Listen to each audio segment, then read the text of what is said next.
வாக்குத்தத்தம் உன்னுடையது. அன்பு பிள்ளையே, இந்த நாளிலும் சாட்சி உள்ள வாழ்க்கை வாழும்படி கர்த்தர் உன்னை அழைக்கிறார். உன்னுடைய செயல்கள், வார்த்தைகள் ஒவ்வொரு நாளும் கர்த்தரை வெளிப்படுத்துவதாக இருக்க வேண்டும்.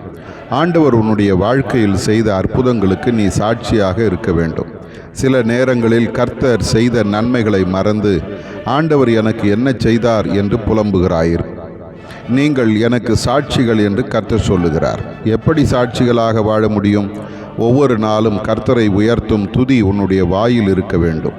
பவுல் சொல்லுகிறது போல எப்போதும் எல்லாவற்றிற்காகவும் கர்த்தரை ஸ்தோத்திரிக்கிறவர்களாக இருக்க வேண்டும். அதே போல ஆண்டவருடைய வேதம் உன்னுடைய கையிலே, உன்னுடைய நாவிலே, உன்னுடைய இருதயத்தில் இருக்க வேண்டும். அப்படி இருந்தால் அது உன்னை சரியான வழியில் நடத்தும். நீ ஆண்டவருக்கு பிரியமான சாட்சியாக வாழ முடியும்.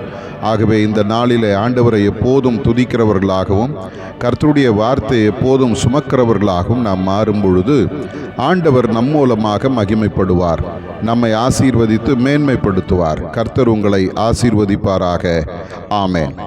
ஆதார வசனம்: அவர்கள் வாயில் கர்த்தரை உயர்த்தும் துதியும் அவர்கள் கையில் இருபுறமும் கருக்குள்ள பட்டயமும் இருக்கும். சங்கீதம் 149:8.